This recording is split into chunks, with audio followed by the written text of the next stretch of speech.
Welcome to Crimes Beyond Borders, where we'll bring you the most thrilling true crime stories every single day. If you're fascinated by mystery, intrigue, and the darker side of human nature, you're in the right place. Make sure to hit that subscribe button and join us as we unravel the most shocking and perplexing criminal cases from around the world. The story is about to begin after this intro.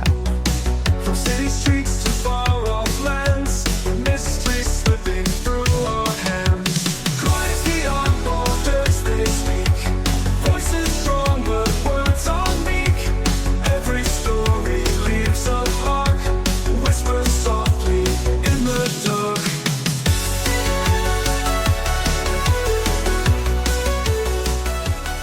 Our stories at first are made for ourselves, to comfort us, to help us sleep, and to learn. Along the way, they become a part of our journey, teaching us English and fueling our passion for true crime. So, listen carefully, and if you're about to sleep, close your eyes. Let's begin.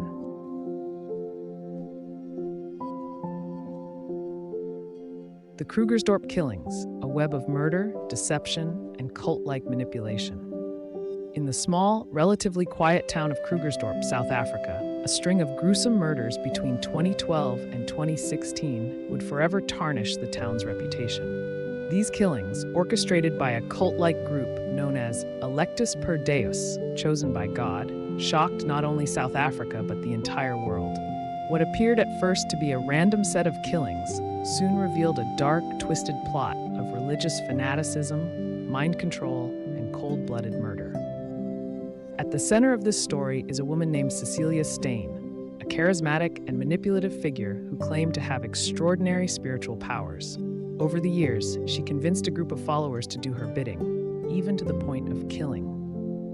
This is the harrowing tale of the Krugersdorp killings, a case that serves as a chilling reminder of how manipulation and blind faith can lead people down a path of no return. The Genesis, Cecilia Steyn and the Cult of Electus. Per Deus, Cecilia Steyn's rise to power and influence began long before the murders took place. Described as highly intelligent, persuasive, and manipulative, Cecilia claimed to have once been a high-ranking Satanist who had defected from a powerful occult group. According to her fabricated backstory, she was hunted by dark forces and demons after attempting to escape her previous life. Cecilia painted herself as a victim who had found redemption through God, positioning herself as a powerful spiritual figure who had been chosen by God to wage war against evil. It was this story, rich with spiritual warfare, supernatural claims, and a call to righteousness, that attracted a small but fervent group of followers. Chief among them were individuals who would later become key players in the Krugersdorp killings. Marinda Steyn, no relation to Cecilia, her two children LaRue and Marcel, a high school teacher named Zach Valentine, and his wife, Michaela Valentine.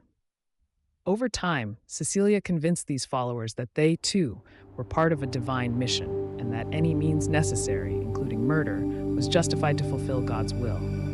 Cecilia named the group Electus per Deus, Latin for chosen by God, reinforcing the belief that they were destined for a higher purpose. However, behind the religious rhetoric lay Cecilia's personal vendetta against various individuals and her insatiable greed for money and power. The murders begin, the appointment killings. The first known murders connected to the Krugersdorp killings began in 2012, when 3 people were killed in what became known as the appointment murders. These early killings followed a disturbing pattern.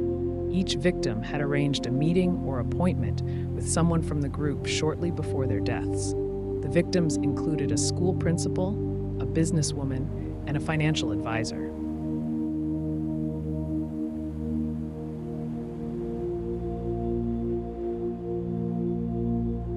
The capture, breaking the group apart. By 2016, law enforcement had begun to piece together the connections between the murders.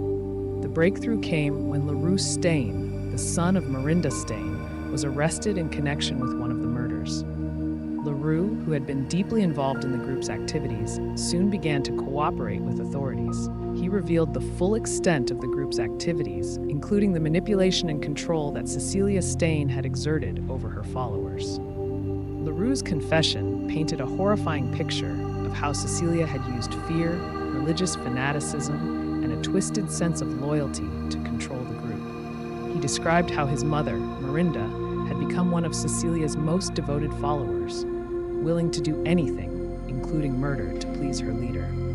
LaRue admitted to helping his mother and other members carry out the killings, explaining that they believed they were fulfilling a divine mission. In a series of dramatic arrests, the key members of Electus Per Deus were taken into custody.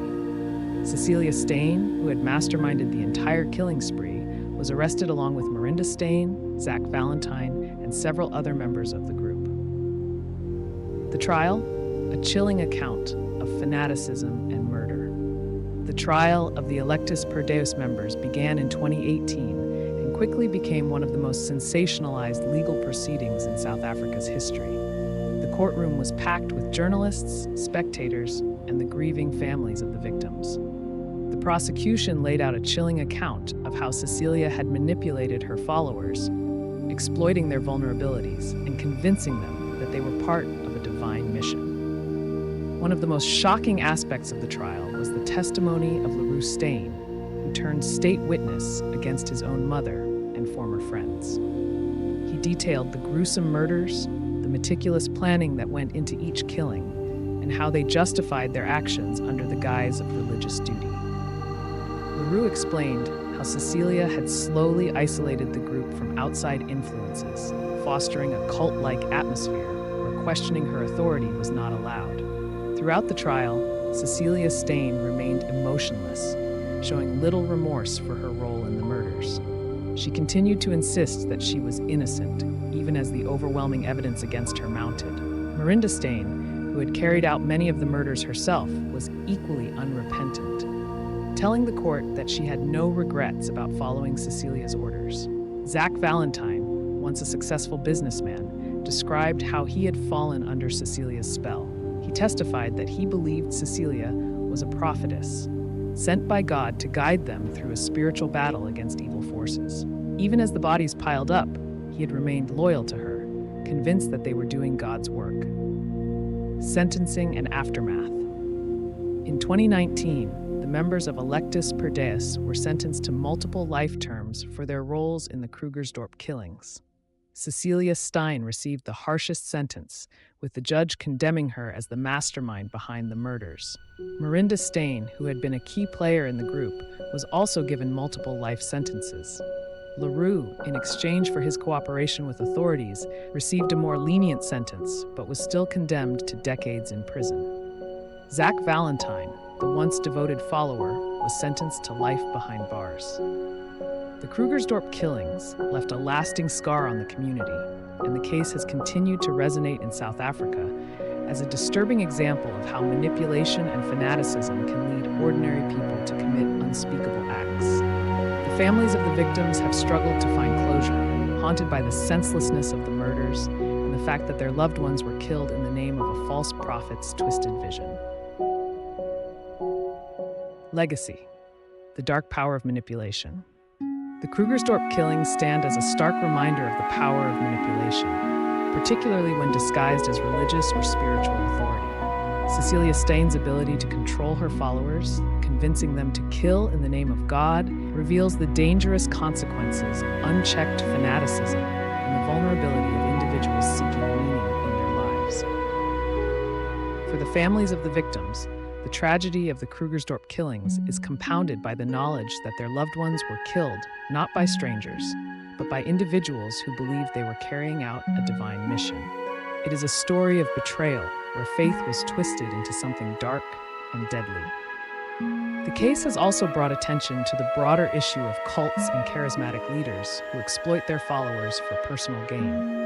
Cecilia Stain may have been an extreme case, but her ability to manipulate and control others is not unique. The Krugersdorp killings serve as a cautionary tale about the dangers of blind faith and the consequences of placing power in the hands of someone willing to abuse it. Conclusion. The Krugersdorp killings shocked South Africa not only for their brutality, but also for the psychological manipulation behind the murders.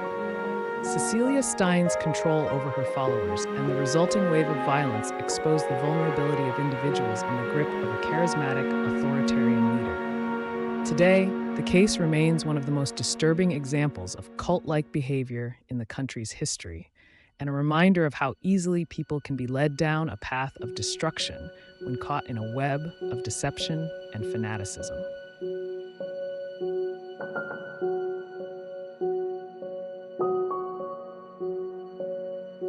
The story has come to an end, but stay relaxed. If you feel yourself drifting off to sleep, just let the video play and enjoy the soothing music in the background. Let it guide you gently into rest. We'll be here, bringing you more stories every night. Sleep well, and see you tomorrow at 8 p.m.